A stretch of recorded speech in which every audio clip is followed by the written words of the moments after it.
আরেকটি হাদিসে এসেছে লা তাকুমু সাআত ওয়ালা আহাদিন ইয়াকুলু আল্লাহ আল্লাহ।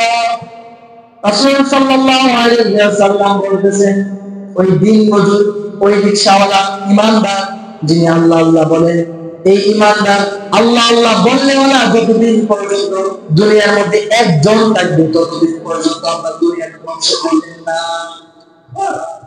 একজন থাকলে আল্লাহ আল্লাহ, এই প্রকৃতভাবে যে বলবে আল্লাহ আল্লাহ বললে না দুনিয়ার মধ্যে যতদিন একজন থাকবে, এই একজনের জন্য আল্লাহ বিশাল এই দুনিয়াটা টিকিয়ে চিন্তা করেছেন আপনার এই ইমানের দাম কি? আপনারা ভাবেন টাকা পয়সায় যদি সফলতা হয়, কারণের দিকে তাকান। মুসা আলাইহিস সালামের চাচাতো ভাই কারণ, নাম শুনছেন না?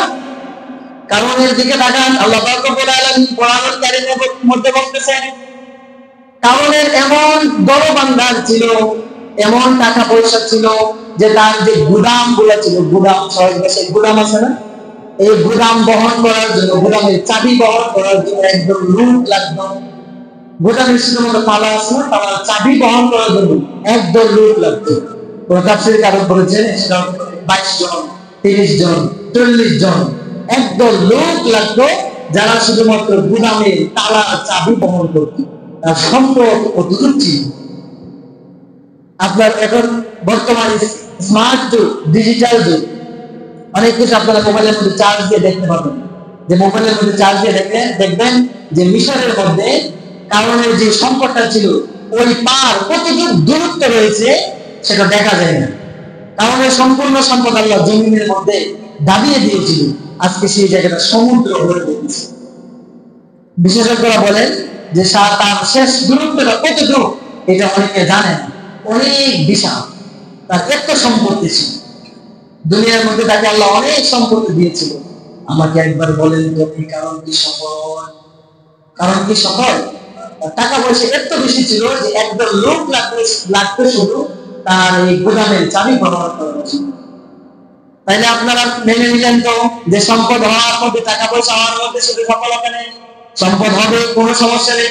উসমান গনি রাদিয়াল্লাহু তাআলা আনহু তিনি ছিলেন একজন প্রভাববিত্ত লোক। হযরত উমর রাদিয়াল্লাহু তাআলা আনহু অর্ধজাহানের বাদশা, তার কিন্তু ক্ষমতা কম না, শক্তি কম না, টাকা পয়সা কম না, তিনি সফল। ঈমান লাগবে, হালাল পন্থায় সম্পদ যেটা আসবে সেটা ওয়াইতাম, হারাম পন্থায় যেটা আসবে সেটা নেওয়া যাবে। ঈমানের সাথে হালাল পন্থায় যে সম্পদ আসবে সেটাই সফলতা। তাহলে আপনারা মেনে নিলেন ঈমান যদি না থাকে, টাকা পয়সা হলে তার মধ্যে সফলতা নাই। এবার আসেন অনেকে ভাবেন নাতি হলে কিছু, নিজেদের ভাই বাড়িতে বেশি থাকলে, শরীরে কিছু জামাল থাকলে, একটু উচ্চ হলে, শরীরে গায়ে জোর থাকলে, বাবা আমার বাবার 5-6 সন্তান থাকলে, এলাকার মধ্যে ভালো একটা প্রভাব থাকলে এটাই সফলতা আপনারা মনে করেন, আমরা মনে করি।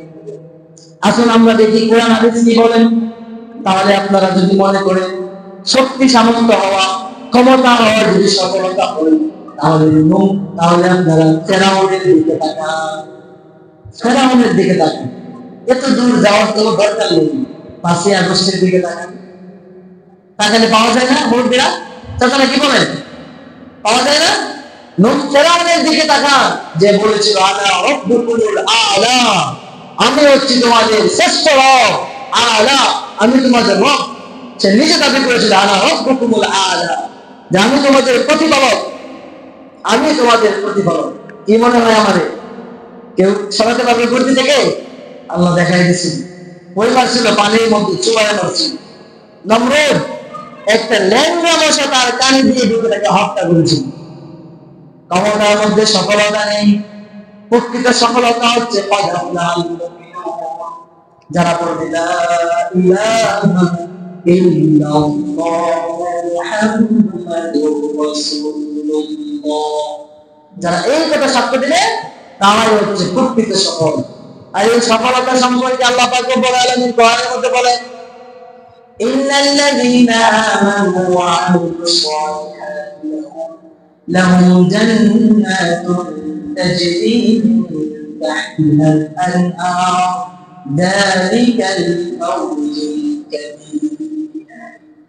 যারা বলে আমরা ঈমান এনেছি, নেক কাজ করে, ঈমান আনার পরে নেক কাজ করে, তারাই হচ্ছে প্রকৃত সফল।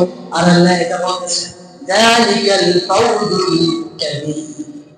এটাই হচ্ছে সবচেয়ে বড় সফলতা।